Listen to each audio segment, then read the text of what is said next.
Welcome everybody, St. Patrick's Festival Week, a treasury of Irish voices is what we have now. And what that means is this: Brendan over here on the left hand side has been going through the archives, I think I can put it that way, and coming up with a representation of what might be over the last mostly 200 years. If so, why has he picked something from 1,000 years ago to start off the programme? The Brian Tell me about Boru. Brian Boru's harp. The Brian Boru harp. Well, it's the national emblem of Ireland, and Ireland is the only country in the world that has a musical instrument as its national emblem. So we start there. It gets us going with writers, musicians, poets, particularly music makers. And music makers are sort of in the DNA of Ireland. Right. If you remember the famous poem by Arthur O'Shaughnessy, he coined a famous phrase when he wrote, "We are the music makers, we are the dreamers of dreams, wandering by lone sea breakers and sitting by desolate streams.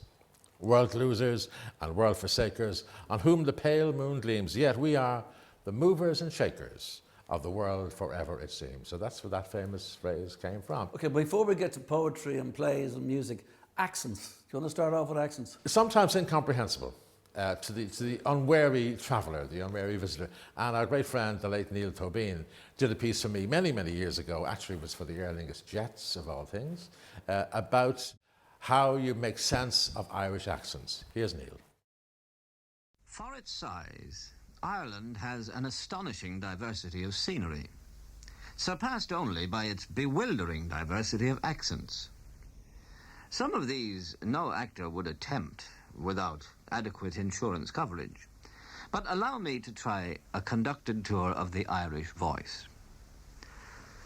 "Time now, gentlemen, please," a Belfast man who owned my local pub used to shout at closing time. "Come on now, why do I have to shout so loud to try to clear the house before anyone makes a move?" I thought he was laying it on a bit, till I got to the place itself, and found that he was only a pale imitation of the real thing.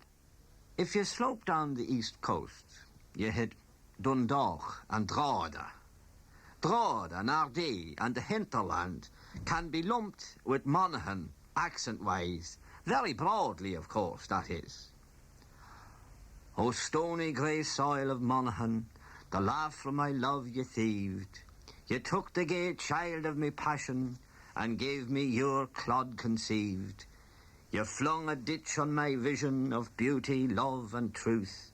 O stony grey soil of Monaghan, you burgled my bank of youth." Cavan, of course, is only geographically contagious to this region. A Cavan man once told me, "The harvest moon," he said, "is the brightest moon of the year," which is probably true. And then there's the Midlands. And no doubt they take great offence the way we lump them all together, but that's the way the story is. You could travel vocally all the way from Mullingar through Westmeath and Offaly and Laois and parts of Carlow and even North Tipperary, and even take in an odd corner of Kildare, and you'd hardly go through three notes of the scale in any octave, whatever the hell that is. Of course, the best English is spoken in Dublin. You know that. Oh yes, that's admitted all over the world, you know. Well, all over Dublin anyway. But of course, that claim has a certain amount of truth in it because it referred, of course, originally to the type of English that I speak rather than to the type of English spoken by lower class people, the Gurriers, as we would call them. Did you hear them? I'll tell you one thing, he's no Dublin man. Now that's enough. There's no more Dublin accents getting give out on this programme. If you throw a line from Waterford City through South Kilkenny, South Tipperary, North Cork, Limerick, North Kerry and into Clare, you will have successfully lassoed a whole herd of uvular R's. Now this uvular R, being easily the most intriguing single consonant in the English language as it is justifiably abused in the islands of saints. It is, among other rather more questionable things, reputedly a legacy of the Norman invasion. Of course, the best English is spoken in Cork. I mean, that's universally accepted. Of course. Shall I mean anyone understand the way we talk? Yeah, but I was at an international match last year and I was taken for a Welshman. Imagine that, a fella tried to persuade me that Cork people talk like Welshmen. And where do you live, Galway? I'd say Galway had the nicest and softest of all Irish accents. Except, of course, when we're roused. Did you ever hear about the cute Kerry man? A tailor he was. And he wanted to order 2 of the type of iron known as a tailor's goose. You know, it's for pressing clothes and iron. But what's the plural of goose in that case? Is it geese or gooses? So after long pondering, he wrote his order. Dear sir, please forward 1 tailor's goose. P.S. As you're sending one, sure you might as well send another one along with it. Now, I know you're going to go on to a piece of poetry next, and there's one thing about this, is that people in Ireland don't necessarily say top of the morning, but a lot of Americans and a lot of people around the world think that we do. Or do we? And does it come from this? Well, yes, because the poem is called Dawn on the Irish Coast, written by John Locke, an Irish-American. He became a sort of a spokesman for the Irish all over the States, and he wrote this poem based not on his trip back to Ireland, but on a report by a friend of his who came back to Ireland. It's a famous piece, and our great friend Ciarán Mac Mahon, a famous broadcaster, it's called Dawn on the Irish Coast. Thanam Cunday, but there it is, the dawn on the hills of Ireland, God's angels lifting the night's black veil from the fair sweet face of my sireland. Oh, Ireland, isn't it grand you look, like a bride in her rich adorning? With all the pent-up love of my heart, I bid you the top of the morning. And ho, upon Cleana's shelving strand, the surges are grandly beating, and Kerry is pushing her headlands out to give us the kindly greeting. Into the shore the seabirds fly, on pinions that know no drooping, and out from the cliffs with welcomes charged, a million of waves come trooping. And doesn't old Cove look charming there, watching the wild waves' motion, leaning her back up against the hills and the tip of her toes in the ocean? I wonder I don't hear Shandon bells. Ah, maybe their chiming's over, for it's many a year since I began the life of a western rover. For 30 summers a storm machree, those hills I now feast my eyes on, ne'er met my vision save when they rose over memory's dim horizon. Even so 'twas grand and fair they seemed in the landscape spread before me, but dreams are dreams, and my eyes would ope to see Texas skies still o'er me. Now fuller and truer the shoreline shows. Was ever a scene so splendid? I feel the breath of the Munster breeze. Thank God my exile's ended. Old scenes, old songs, old friends again, the vale and the cot I was born in. O Ireland, up from my heart of hearts, I bid you the top of the morning. Dawn on the Irish Coast is what it's called, and that's Ciarán Mac Mahon. Now, from Ciarán Mac Mahon to Michael McLeamore. And Oscar Wilde. And they became sort of alter egos to some extent, because McLeamore played Oscar Wilde very much so. And also the importance of being Oscar. Exactly. Here's Oscar Wilde, voiced by Micheál McLeamore, from a speech that Oscar Wilde made in San Francisco. It's the reverse of Ciarán's piece there, about the effect that Irish authors have had on the English language. From the days when so honoured were the poets that they were allowed to wear 4 colours and encouraged, in fact, to wear whatever kind of clothes they thought the nicest, a state of things which I am sure I would wish to see revived for the benefit of modern poets. Well, from these idyllic days down to the evil times when the bards lurked with the outlaws in forest, glen, and mountain's cave, and lit with the fire of enthusiasm the hearts of the weak, or hurled at the oppressor their indomitable scorn, the poets were the lifeblood and the heart-blood of Irish life. But the influence of Celtic poetry was not merely the primary basis of Irish politics, the keystone of Irish liberty, for to the Celtic imagination, we owe nearly all the great beauties of modern literature. The poetic genius of the Celtic race never flags or wearies. It is as sweet by the groves of California as by the groves of Ireland, as strong in foreign lands as in the land which gave it birth. And indeed, I do not know anything more wonderful or more characteristic of the Celtic genius than the quick, artistic spirit in which we adapted ourselves to the English tongue. The Saxon took our lands and left them desolate. We took their language and added a strange new beauty to it.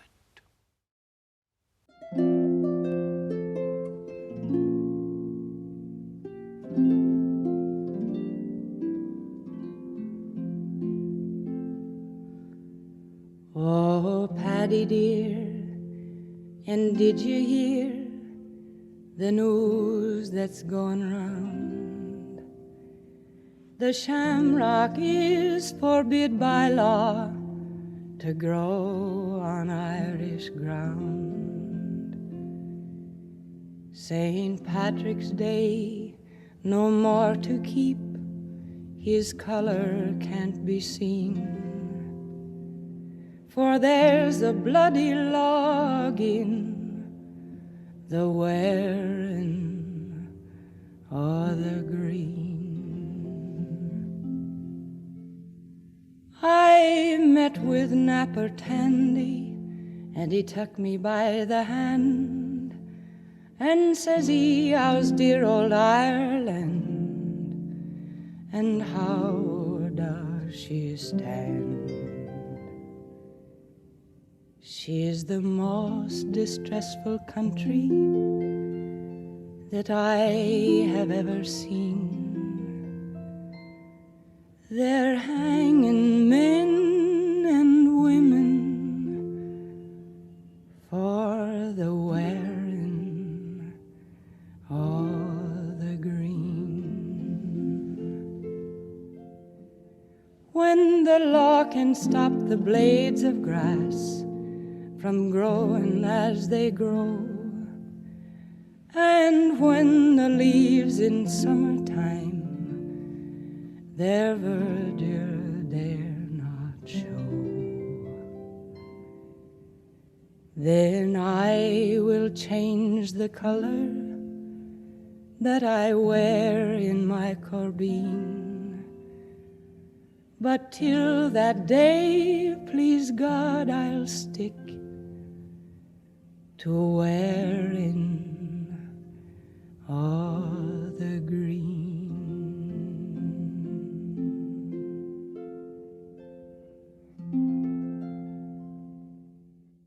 Micheál MacLiamore, first of all, there you heard reciting Oscar Wilde in San Francisco. Just there also, Peggy Lee, as in jazz great, pop great, and from North Dakota doing what with a harp? Where? Why? Well, she recorded that with an Irish harp many years ago. It came from the 1798 rebellion, just before the 1800 Act of Union, and it became unlawful to wear a green cockade, which is what the rebels used to wear. Then it became unlawful to wear a shamrock. Peggy Lee I met in Hollywood many years ago, interviewed her. She had a bad leg, so she said, will we do it in the bedroom, Brenda? And I said, why not? So we did it together, believe it or not. And I remember she's told me something I've often used when training people or trying to coach people or giving them some idea how to do things. She was reading about Michelangelo and said, imagine seeing David in that block of marble. Well, did you ever interview W.B. Yeats? No, sadly we never, our paths never crossed, even though I have a history of broadcasting not going quite that far back. The poem that we're going to hear now is a poem that's known by every single Irish person because there's never been a class in school where you didn't learn it at some stage. I have a pet theory that poets are really dreadful at reading their own poetry, and this may be a case in point. It's, if you're reading it, you wouldn't might read it this way, but here's how W.B. Yeats wanted it read, The Lake Isle of Innisfree. I am going to begin with a poem of mine called The Lake Isle of Innisfree, because if you know anything about me, you will expect me to begin with it. It is the only poem of mine which is very widely known. I will arise and go now, and go to Innisfree, and a small cabin build there of clay and wattles made. 9 bean rows will I have there, a hive for the honey bee, and live alone in the bee-loud glade. And I shall have some peace there, for peace comes dropping slow, dropping from the vales of the morning to where the crickets sing. There midnight's all a glimmer, and noon a purple glow, and evening full of the linnet's wings. I will arise and go now, for always, night and day, I hear lake water lapping with low sounds by the shore, while I stand on the roadway or on the pavement's grey. I hear it in the deep heart's core. Let's go now East Coast. Let's go to Dublin and let's talk about the man Sean O'Casey. His famous Irish trilogy, Juno and the Peacock, Plan of the Stars, Shadow of a Gunman, are sort of built around the fight for Irish independence. He wasn't a great fan of some of them, I have to say. This, we'll hear an extract as well from Juno and the Peacock, set in the Civil War. He thought that was a big mistake, but nonetheless, the voice of Sean O'Casey. When I was lecturing, mind you, to the students of St. Catherine's College, Cambridge, a young boy got up when I'd ended speaking and asked, "Mr. O'Casey, what nation do you think is the greatest in the world?" I looked at him sadly before replying. "Look at me, lad. Are you telling me that though you are a student of the great College of St. Catherine, of the greater University of Cambridge, you don't know your geography? You don't know the name of the greatest nation in the world? Though you might think it, it isn't the British Commonwealth, great and glorious as she may be. It isn't the mighty Federation of Republican States, which is called the United States of America. No, it isn't the big and powerful Republic of the Socialist Soviet States of Russia. No, young man, it is none of these. The greatest nation in the world is Ireland. And why not? Though our army be but a few companies, Irishmen have fired away in every battle fought the world over. Though our navy be but the one little corvette Mach and a few frigates, Irishmen sail in more than 10,000 ships that plough through every wave. And isn't Con of the 100 Battles one of our Irish gods? Con meaning the head, the seat of reason, the organ of wisdom, the sun of understanding, the sunburst on the green flag, leading the Irish to the finest power life can give, the saving power of wisdom. What was the pain I suffered, Johnny, bringing you into the world to carry you to your cradle? To the pains I'll suffer carrying you out of the world to bring you to your grave. Mother of God, Mother of God, have pity on us all. Blessed Virgin, where were you when me darling son was riddled with bullets? When me darling son was riddled with bullets? Sacred Heart of Jesus, take away our hearts of stone and give us hearts of flesh. And there it is, that's Juno and the Peacock from Sean O'Casey, the voice of working class Dublin. And from Dublin to Naples? Well, it's a roundabout way, via Mayo, because one of the first Irish artists to make a huge impression worldwide was Margaret Burke Sheridan, an opera singer called Maggie from Mayo. promoted hugely by Giuliello Marconi, who lived in the home of Irish broadcasting in Montrose. That's where his mother was Jameson, the whiskey people. And Margaret Burke Sheridan, she was in Naples, and it was 1920, and Ireland was, if you like, in the Civil War, and things were happening, and it had an effect on her concert in one fine day in Madame Butterfly.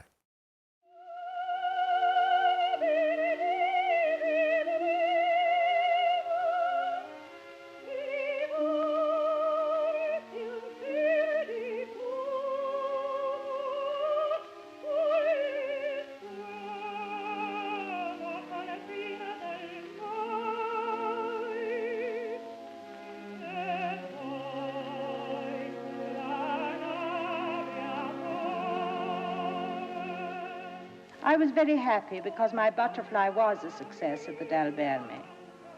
But when I went to the San Carlo of Naples, I was very nervous indeed. While I was there, this great opera house closed as a tribute to Ireland when Terence MacSweeney died. On the very day of his death, I was scheduled to sing a gala performance of Butterfly to a packed house. However, even before I had heard the tragic news, an improvised and chalked announcement was written up on the walls of the city of Naples. Margherita non canta stasera, l'hanno ammazzato suo compatriota. Viva l'Irlanda e abbasso l'Inghilterra. Margherita Sheridan will not sing tonight in Butterfly. They have murdered her great compatriot. Long live Ireland and down with England. A treasury of Irish voices is what you're listening to, and that's Margaret Burke Sheridan talking about Madame Butterfly, performed in Naples all those years ago. Now, the centre of Ireland, Athlone, a great tenor, the greatest tenor possibly from the country ever, would I be right? Well, if you don't believe me, ask him yourself. You know, he was a man with a great swagger to him, and he was not a shy singer. And he meets on this recording in 1935 the other most famous voice in the world, that of Bing Crosby, both Irish in the sense that John McCormack was Athlone. And Crosby's mother came from Skull, Harrigan from Skull. They had rights to seaweed in Skull, believe it or not. And he made his name in radio. Bing's big claim to fame was in the 30s. He was huge, the best known voice in America in radio. And they met. And a funny thing about Bing Crosby on radio, Raleigh Warren, in their wisdom in the 1940s, banned him because they thought he was slightly decadent. Bing Crosby. Bing Crosby was banned in Ireland. They hadn't seen him with David Bowie in the 70s, did they? Anyway, Crosby and McCormack met in radio in 35, and this is what it sounded like. My father never could understand, Bing, why in the name of fortune there should be any more fuss made about my voice than about anybody else's in the family. Did they all sing? Every one of them. Be that as it may, John, there isn't a living soul who'd ever think that a Crosby, whose mother was a Harrigan, would let John McCormack get away with singing only one song. So you'd better get Schneider to working again on that other song Cyril sent you, River Shannon. And be quick about it. Oh, that I will be. Come on, Teddy, before we're thrown out of the hall.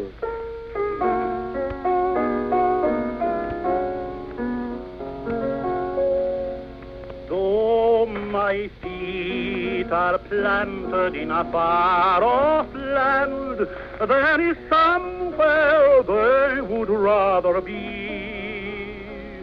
Faith is planted firmly in the dark brown sand, where the Shannon River meets the sea. My heart is ever returning to my darling, whose blue eyes mean all the world to me. Sure 'tis heaven, and someone placed an angel there, where the Shannon River meets the sea.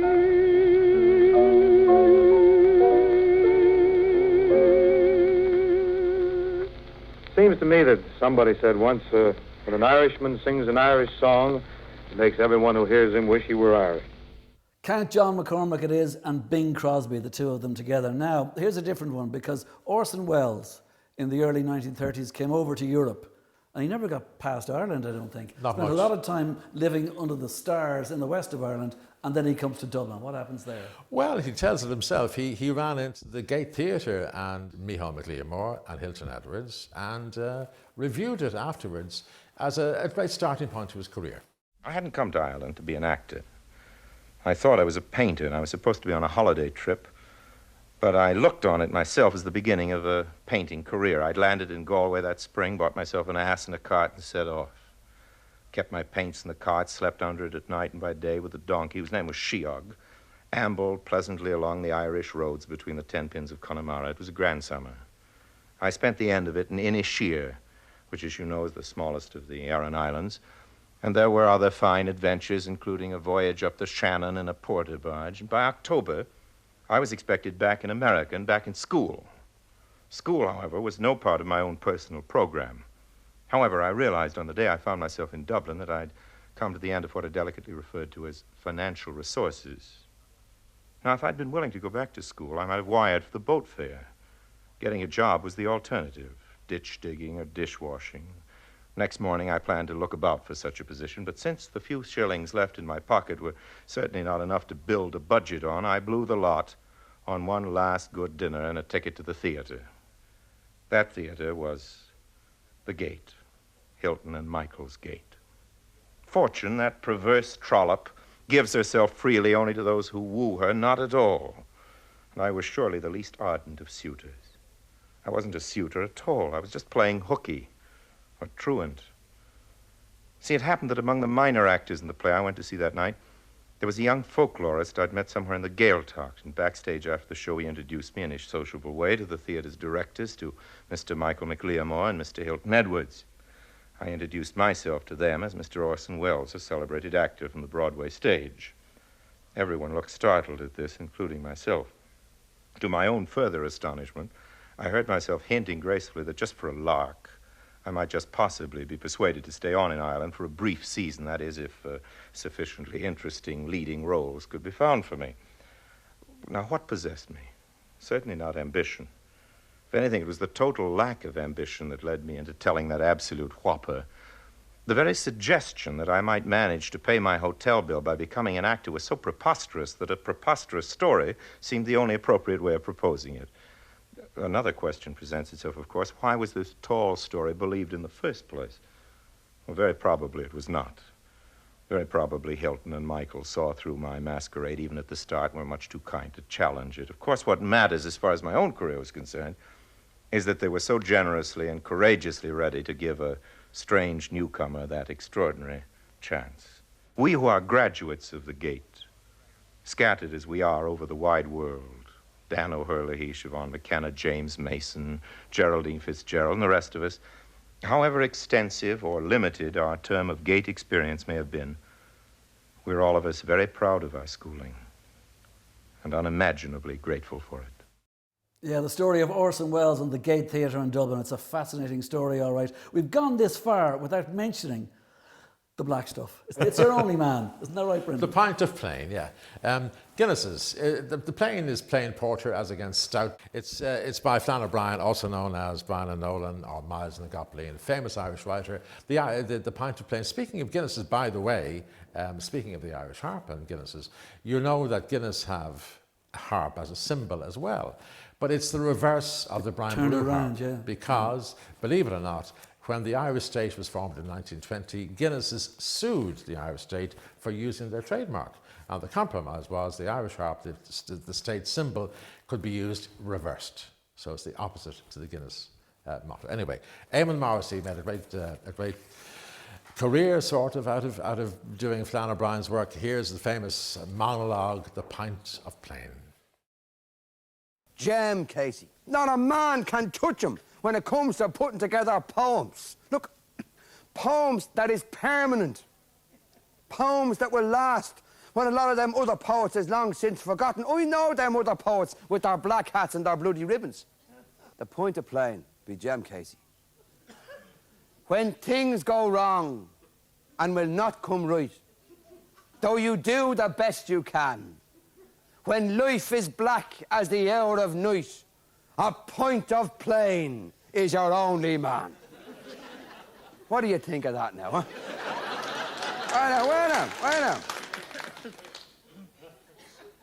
When money is tight and hard to get, and your horse is also ran, when all you have is a heap of debt, a pint of plain is your only man. When health is poor and your heart feels strange, and your face is pale and wan, when the doctor says you need a change, a pint of plain is your only man.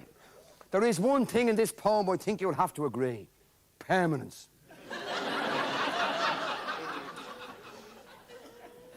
When food is scarce and your larder bare, and no rashers grease your pan, when hunger grows as your meals get rare, a pint of plain is your own. But wait till you hear the last verse. The final polish off. In times of trouble and lousy strife, you still have a darling plan. You still can turn to a brighter life. A pint of plain is your only man. That is a poem that will be heard wherever the Irish race is wont to gather. A poem that will last as long as there's a hard root of an Irishman left by the Almighty on this planet. Mark my words. Eamon Morrissey it is there. A pint of plain is your only man. Now, James Joyce. Yeah. Now, I studied English at University College Dublin. I got through my Ulysses and enjoyed it. Portrait of the Artist, etc. And also Dubliners. I tried my best at Finnegan's Wake. That's the bit you're going to pick, isn't it? It is, yeah, it is. James Joyce himself, he recorded this in Oxford, and following him is musician, art gallery owner Gerald Davis, who's a Joyce freak. And he explains himself what he's doing with it. And we're going to follow that with a tune which sort of pulls it together. So first of all, the voice of James Joyce. And here with the waters of, the chittering waters of, flittering bats, field mice, balk, talk. Oh, are you not gone a-home?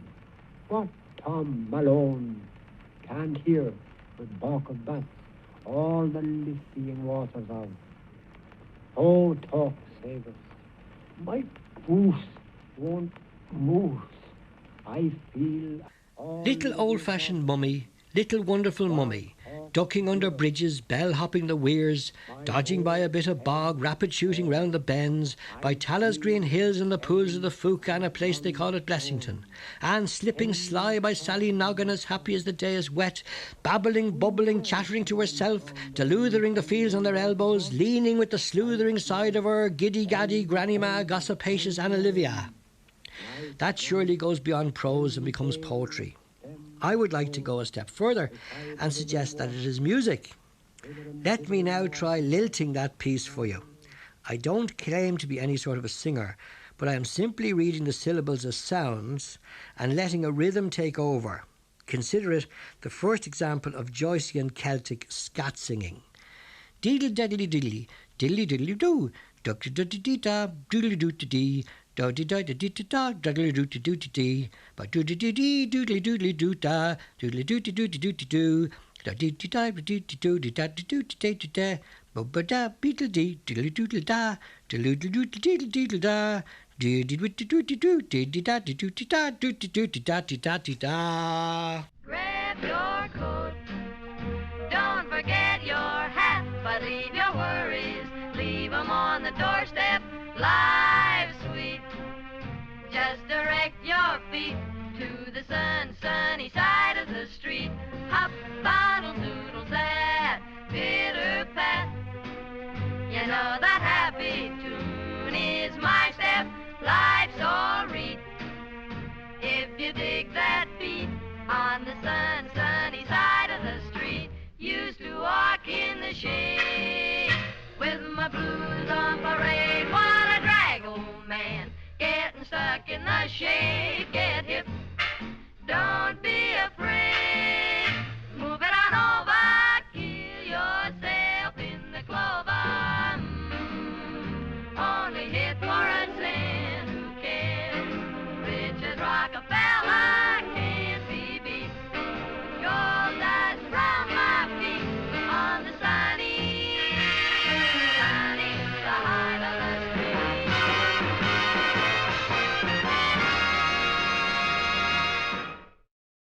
Sunny Side of the Street it is, of course, that's Tommy Dorsey, and before that you heard from James Joyce, and that was Finnegan's Wake. Now, Brendan, you better explain me to this.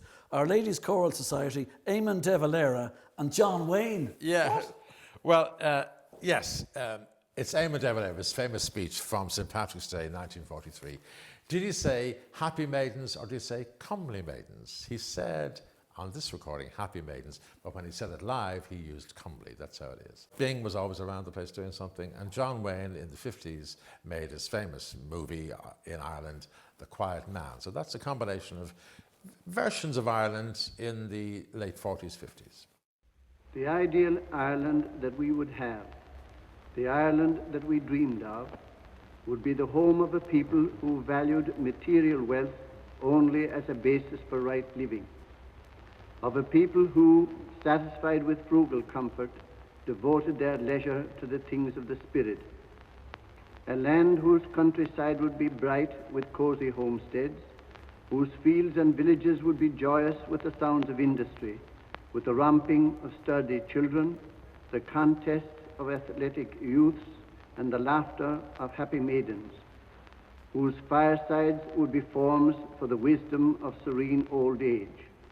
The home, in short, of a people living the life that God desires that men should live.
But though they pave the footways here with gold dust, I still would choose the Isle of Innisfree.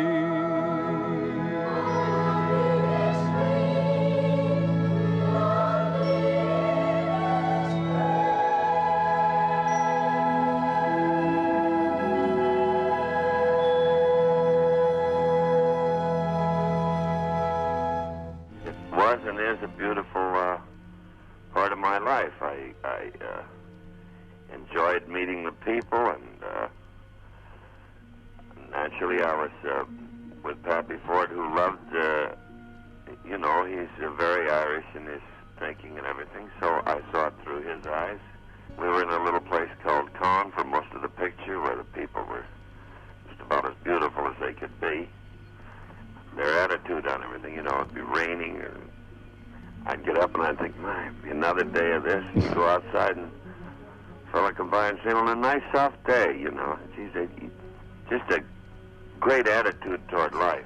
I was looking out at the so-called castle there at Con, looking out the window, and it was raining across the lake. It was just pouring. And you could see some green hills on the other side. So impatient, I said, don't you have any kind of a weather bureau thing? Can't you, how do you, to check the weather in this area? And they said, oh, yes.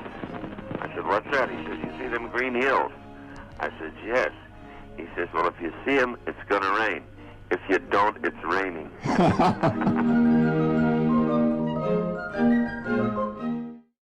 Yeah, it's one of the most famous movies of the 1950s. It's The Quiet Man, and that's, of course, John Wayne. Now, this next man, John Wayne, he is a polemicist, he is a critic, and he's a lot of other things as well, isn't he?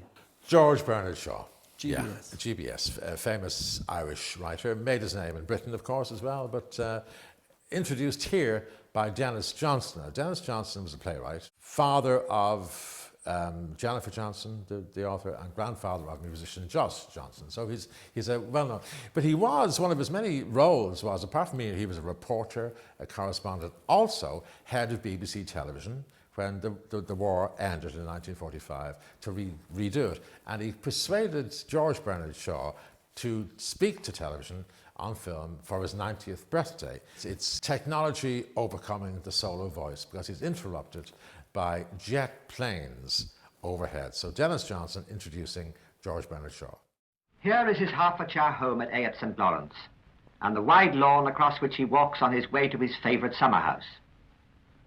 He was born in the year that saw the end of the Crimean War, and now, with jet planes streaking low across the sky and making their whining comment on our conversation, now we're waiting outside his sitting room door to hear what he has to say. 90 years of crowded life, and here is Bernard Shaw, about to give his birthday message through the medium of British television. No, I've never had time. Been far too busy, hard worked all my life to bother about my being a great man. But now that I'm no longer a great man, but only an old dotard, I can look on at the great man business. I assure you that all the fun of that business is yours. It's the people who celebrate me who have the fun. But I have all the hard work. And I have all the applications for interviews and to go to dinners, and I'm half dead by the experience. So, particularly the young people who are beginning life, don't go in for being great people.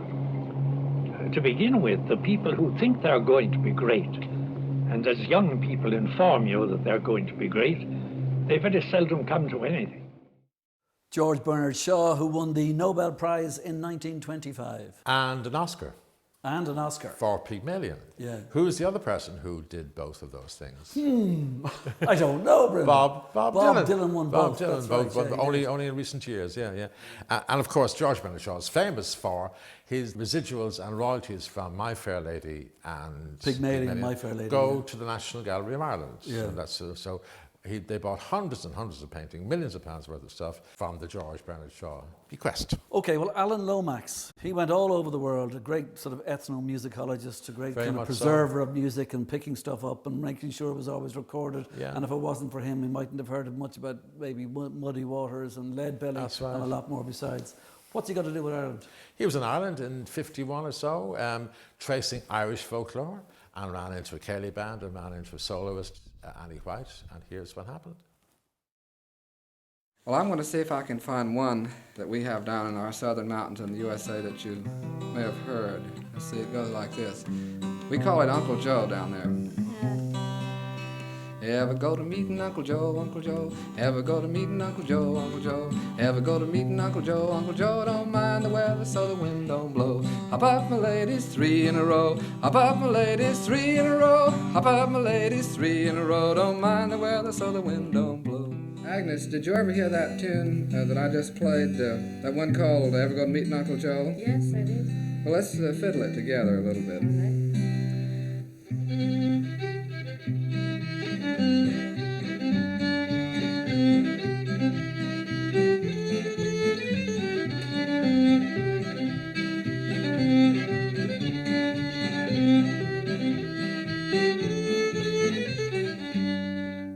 You know it better than I do. What do you call that over here in Ireland? Mr. McLeod Street. Could your whole band play it for us? Oh, yes. Come on, boys. Let's hear it then.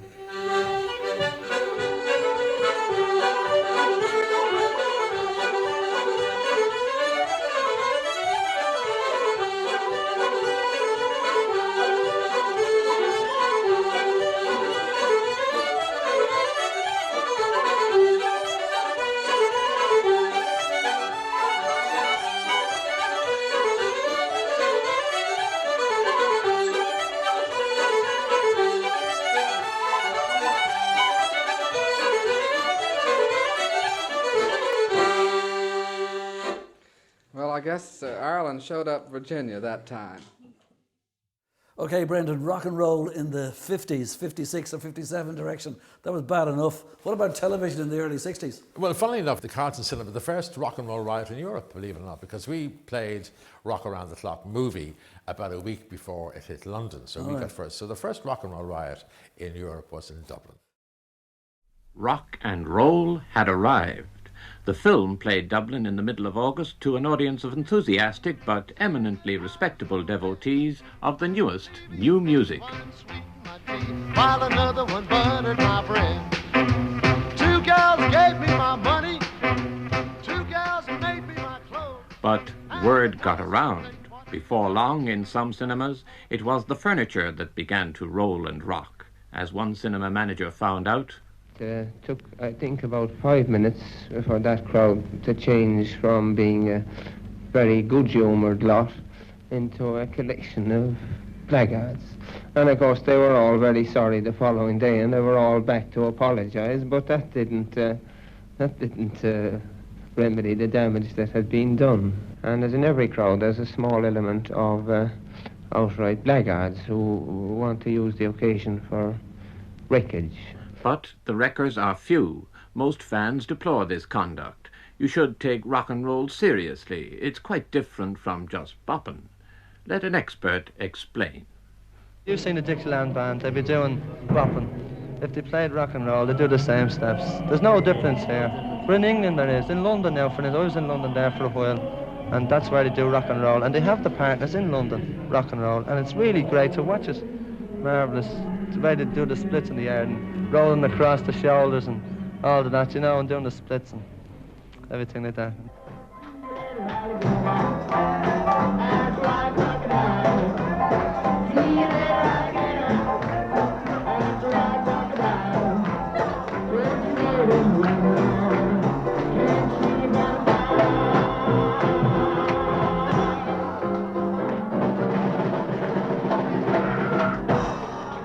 The fans say that R&R would cause no trouble if the dance halls would only let it alone.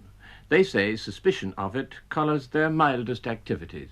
I was thrown out of another dance hall for that, for doing the Charleston. I was told there was jiving in it. And, well, as far as I was concerned, it wasn't jive, it was only just doing the Charleston down there, as I was taught it. Mm-hmm. And, of course, they come along and they said, oh, Charleston, not at all, that's not Charleston. He says, that's jiving. And when they tell you that's jiving, well, you can't object to them, and you can't say they're wrong because they just tell you out the door. Well, how about rock and roll? Do you think it's here to stay? I think it is, and it'll catch on, and it'll catch on fast. On to television. Ernest Byrne was the presentation director on the very first night, which we'll hear, and his brother Gay Byrne started the Late Late Show about 2 years after that in July 1962.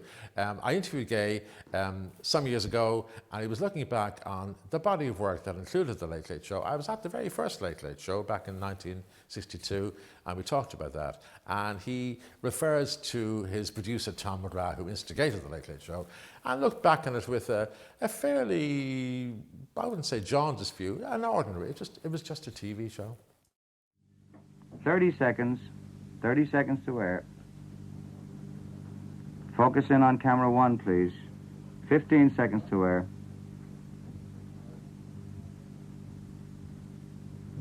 10, 9, 8, 7, 6, 5, 4, 3, 2, 1. We're on the air. Caption up. Stand by sound on film.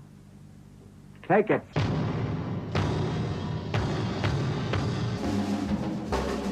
Gee, it's cozy in the park tonight when you cuddle up and hold me tight. Stars above, they seem to know we're putting on the Late Late Show. I was very, very happy indeed that I ended up doing, and I must belong to 0.00000 half of the population of the world. I ended up doing exactly what I dreamed of doing when I was 15 or 16, insofar as I ever dreamed of television at all.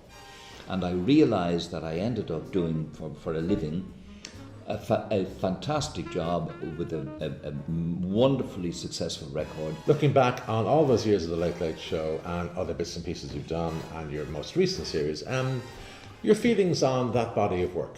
Tom McGrath's daughter, Nita, who worked in RTE, wrote me a very kind letter. And she said, on the occasion of the last Late Late Show, that if her father, Tom McGrath, was still alive, he would have said, in the midst of all the fuss about my final Late Late Show, what's all the fuss about? It's a television programme. There's dozens of them, and there'll be another one on tomorrow. And she said he would have been wrong to say that. And I wrote her a note back saying, Dear Nita, no, your father would have been dead right. It's a television programme. There'll be another one on tomorrow. And anyway, there's dozens of them going out on the air every day of the week. What's all the fuss about? Guess you know I like you so. It started on the Late Late Show.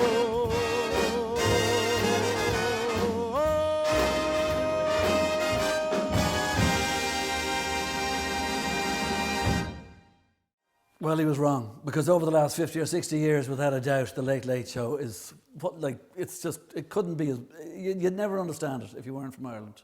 It let in the light. It let in the light, it most definitely did. Yeah. By the way, also, like, we've looked at everything here, because we're looking at a treasury of Irish voices for Patrick's Week, but we haven't looked at a treasury of Irish comedians. Not until now. And here are some of them. Very famous, very huge artists, Maureen Potter, Brendan Brace, Frank Kelly, and Rosalie Linehan, and in their prime, doing what they did best to make people laugh. Don't mention sums to me after that sum you brought home last week. How long would it take A, B, and C to fill a bath with water if the bath had a hole in it? Of all the stupid ways of filling a bath, A was a pint jug. B was a dessert spoon. And oh yes, C had a bucket. But he had to keep climbing over a gate and spilling 24.9% of the water. They should have stuffed him and his bucket down the hole in the bath. A, B, and C indeed. No wonder they didn't give their real names. The three of them would have been locked up. And then your father, Professor Einstein.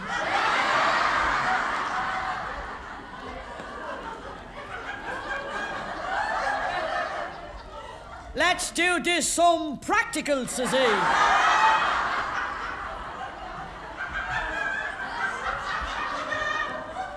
Take the coal out of the bath. I remember one day I said to my daddy, I said, Daddy, what would happen if my little pet rabbit Peter died?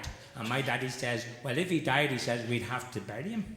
He says, we put him in a shoebox and we bring him down to the end of the garden and we dig a hole and I get all your friends over because I know you'd be sad. And he says, we'd bury him and we put a little notice to say that he's there. And then I'd bring you in and I'd get you all nice bags of crisps and lovely cakes and ice cream and lemonade. He said, Daddy, can we kill him now? The other income tax inspector? No. Unless you mean the poor fella that found dead below in the combine harvester. What? Well, all we know is that he was asking questions below in the pub and the lads say he told him who he was like and where he was going, but that's the last they saw of him till the guards found him. They're saying that he seems to have got a scalp on the head, like, before he went into the combine harvester. But I mean, like, you wouldn't believe everything people would say, like. What? You'll be dropping him a line. Well, fair enough, so I suppose he'll get it when they get a replacement for the postman. What? It's very sad, really. All they found so far is his bike. And fresh and well and frozen you're looking.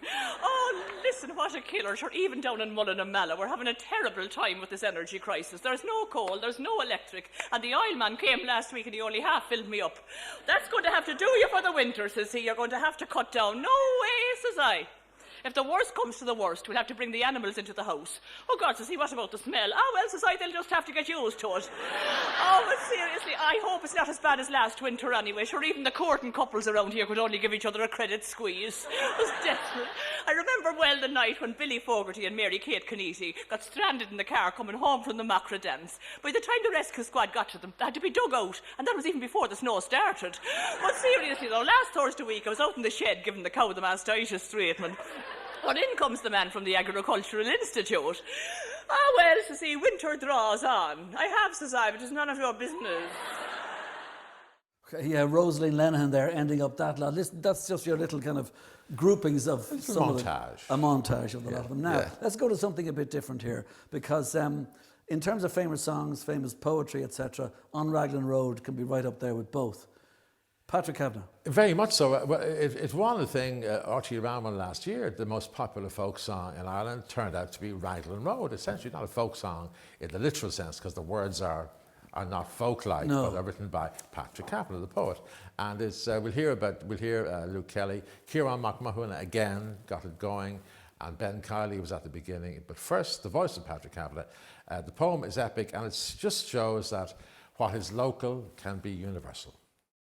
I have lived in important places, times when great events were decided. Who owned that half a rood of rock and no man's land, surrounded by our pitchfork-armed claims? I heard the Duffies shouting, "Damn your soul," and old McCabe, stripped to the waist seam, stepped the plot-defying blue Castile. Here is the march along these iron stones. That was the year of the Munich bother, which was most important. I inclined to lose my faith in Ballyrush and Gorchin, till Homer's ghost came whispering to my mind. He said, I made the Iliad from such a local row. Gods make their own importance. But one of those days, anyway, in that particular room, Paddy came in and he produced a sheet of paper. As far as I remember, it was a brown sort of paper, maybe it was wartime paper with lines on it. And written in pencil was this song, and Paddy said, could we sing that to the air of the dawning of the day? And I said we could try, and the two of us stood up together. We were just alone in the room, or maybe Peter Nicholson might have been there, I can't remember. But we sang with appalling cacophony on Raglan Road to the air of the dawning of the day, and that was, I suspect I was possibly the first person ever to see it written. I knew the lady that the poem was written to because she had been in college with me, and I knew what it was about, and maybe that was why Paddy produced it out of the pocket and showed it to me at the time. And of course, Luke, you remember yourself meeting the Mr. Kavanagh.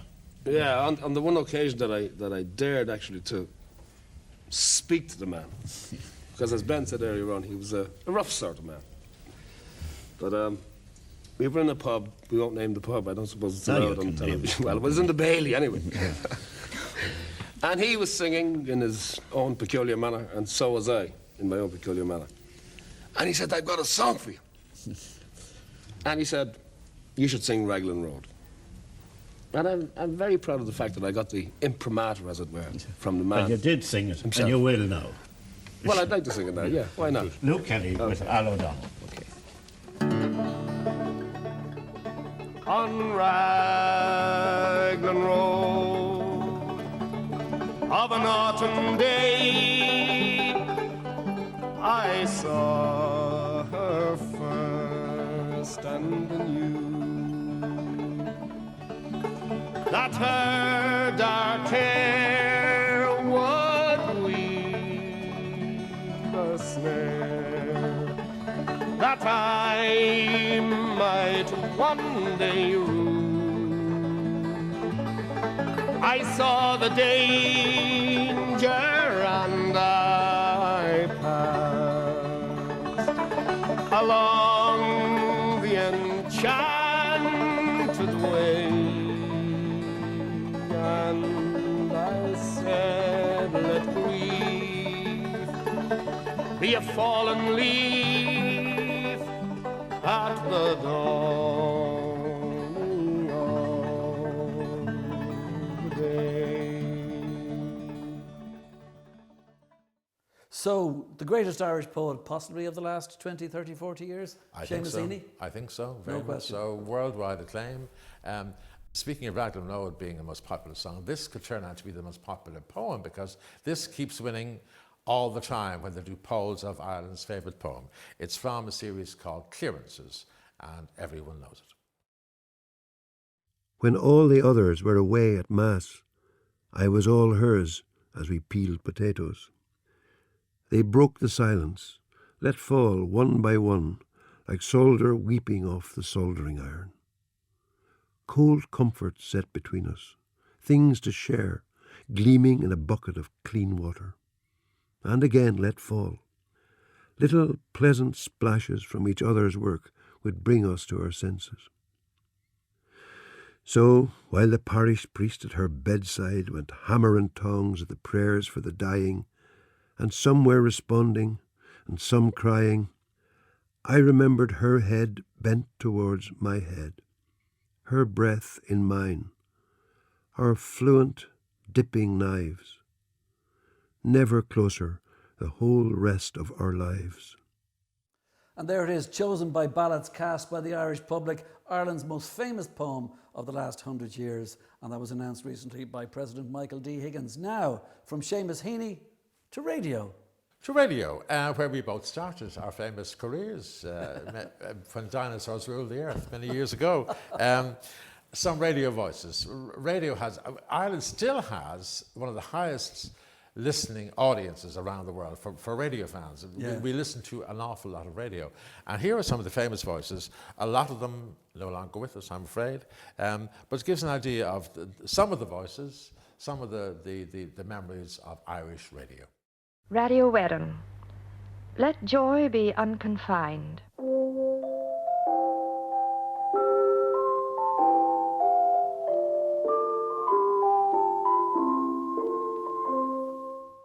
Austin Clarke's The Planter's Daughter.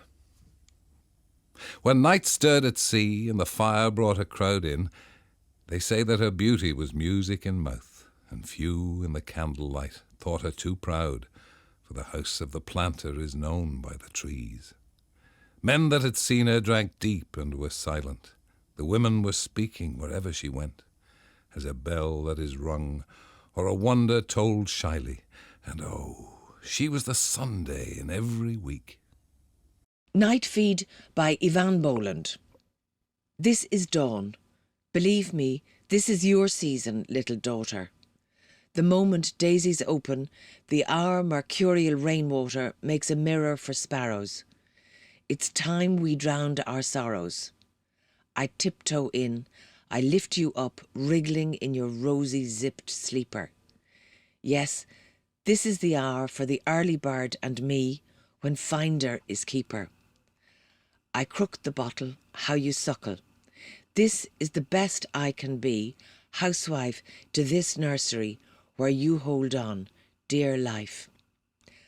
A silt of milk, the last suck, and now your eyes are open, birth-coloured and offended. Earth wakes, you go back to sleep.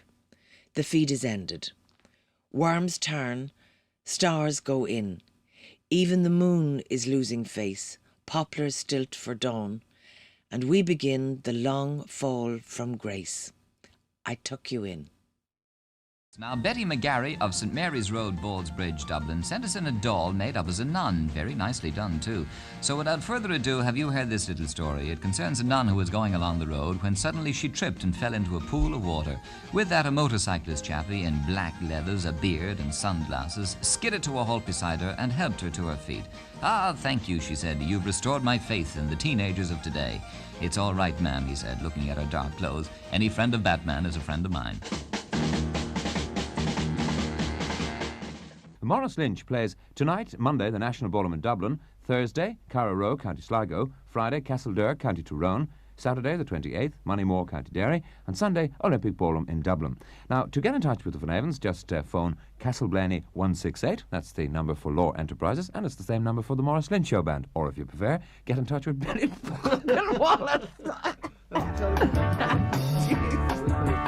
Hi there, popsters. You'll be glad to hear I've a show on Thursday that'll bring you cheer. Charts and new releases, hits from overseas. This is marvelous, really, Larry. This is the Gogan, Mr. B. It's on RTE, RTE. Remember, it's a radio and not TV. If the best sounds and pop are what you crave, we're on VHS. Medium wave. Well, the bright spot on Mondays, I have no doubt, will be when I do my thing and let it all hang out. With show bands and the beat groups and the new LPs. On the wireless, is it Brendan? On the Balfe, Mr. G. It's on RTE, RTE. Remember, it's a radio and not TV. If the best sounds and pop are what you crave, we're on VHS and medium wave. I'd like to get a word in, if I might. I'll be doing Pop Call every Wednesday night, and on Fridays I'll have country style for Western fans. You mean you'll have 2 shows? Well, them's the plan. It's on RTE, RTE. So, let us begin with formal station identification for the first time. This is RTE Radio 2. It's 23 minutes to 1 o'clock, and to present Pop Around Ireland, here is Larry Gogan. Thank you very much indeed, Brendan, and welcome to the first show on Radio 2. RTE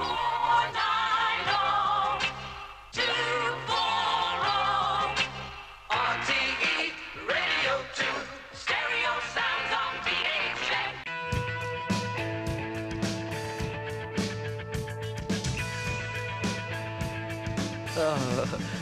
This is quite strange, actually, because if this was on television, this would be quite amazing. The only person without his top off at the moment is the Edge. Everybody else has their clothes off in the studio in terms of trousers and all. And in fact, Edge has nothing on from the waist down. And not too. So what about Dave Banning there? I noticed you're wearing a pretty psychedelic pair of undies yourself. Ronan, are you there? Yeah, I'm here. Good man Hi, yourself. Ronan. We can hear you loud and clear. Fire away. What's the most your favourite U2 song you've ever performed on stage? The Lost Highway is our favourite U2 song. Give us a few verses there, Edge. I'm a rolling stone, all alone and lost, for a life of sin I've paid the cost. When I pass by, all the people say, just another guy down the lost highway. Right, and our finale piece is pretty much based on Irish history for the last 30 years or so. Includes current affairs and poetry, some very famous people, and starts off with a very telling poem by the poet Paul Muldoon called Anseo. When the master was calling the roll at the primary school in College Lands, you were meant to call back Anseo and raise your hand as your name occurred. Anseo, meaning here and now, all present and correct, was the first word of Irish I spoke. The last name on the ledger belonged to Joseph Mary Plunkett Ward, and was followed, as often as not, by silence, knowing looks, a nod and a wink, the master's droll, and where's our little ward of court? I remember the first time he came back, the master had sent him out among the hedges to weigh up for himself and cut a stick with which he would be beaten. After a while, nothing was spoken. He would arrive as a matter of course with an ash plant, a sally rod, or, finally, the hazel wand he had whittled down to a whiplash, its twist of red and yellow lacquers sanded and polished, and altogether so delicately wrought that he had engraved his initials on it. I last met Joseph Mary Plunkett Ward in a pub just over the Irish border. He was living in the open, in a secret camp on the other side of the mountain.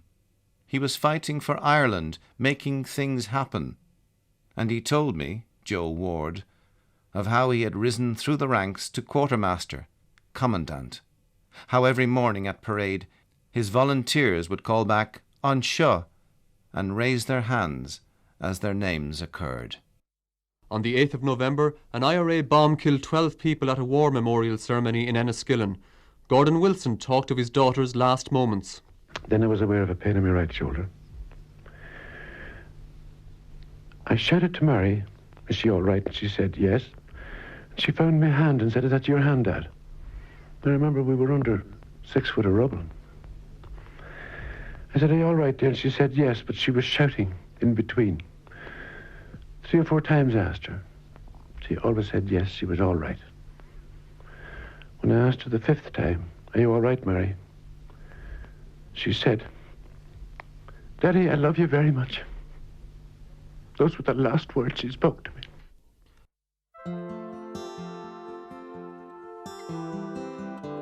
If life is a river and your heart is a boat, and just like a water baby, baby, born to float.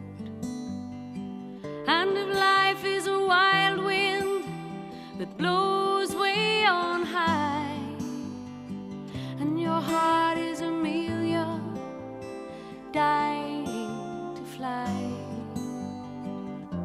heaven knows no frontiers, and I've seen heaven in your eyes.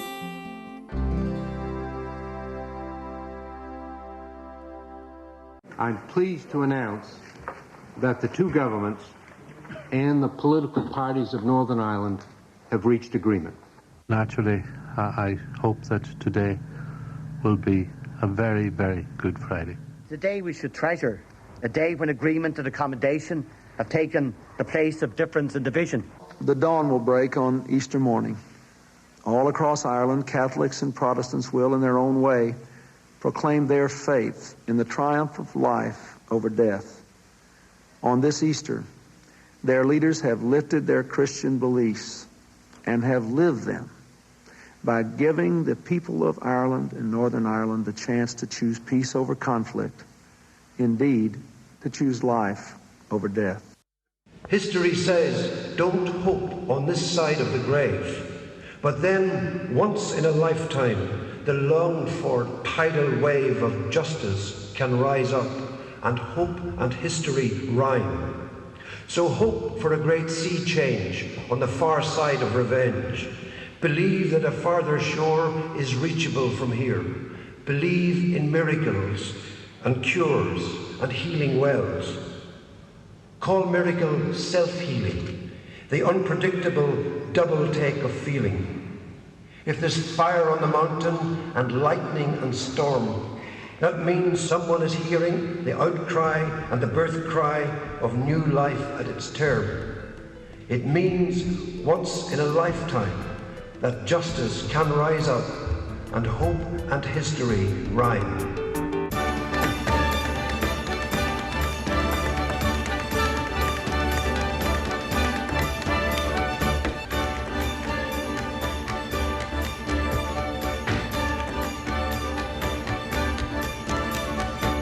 With the benefit of historical hindsight, we can all see things which we would wish had been done differently, or not at all. Remember that whatever hardships the winter may bring, springtime's always just around the corner. And if they keep on arguing with you, just respond with a simple creed. It's fatally. Yes, we can. Yes, we can. That's President Barack Obama, of course, College Green in Dublin City just some years back. A treasury of Irish voices is what you've been listening to in this special Patrick's Week celebration. Brendan, you've got one last one, do you? One last thing to go out on, the lovely voice of Kathleen Watkins reading a poem by John O'Donoghue called Bannock, a blessing. For everyone who's enjoyed our movers and shakers of Irish life and Irish culture, and for those who are watching us wherever they are, we hope you have a wonderful Patrick's Day festival, and we wish you God bless and slán.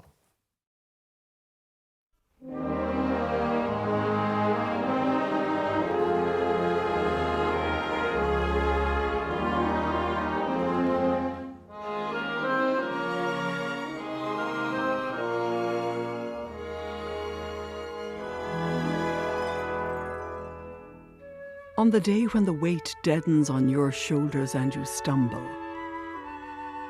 may the clay dance to balance you.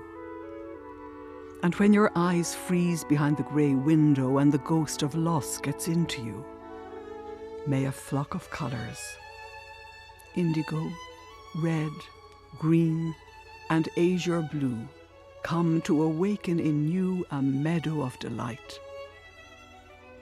When the canvas frays and the currach of thought and a stain of ocean blackens beneath you, may there come across the waters a path of yellow moonlight to bring you safely home. May the nourishment of the earth be yours. May the clarity of light be yours. May the fluency of the ocean be yours. May the protection of the ancestors be yours. And so may a slow wind work these words of love around you, an invisible cloak to mind your life.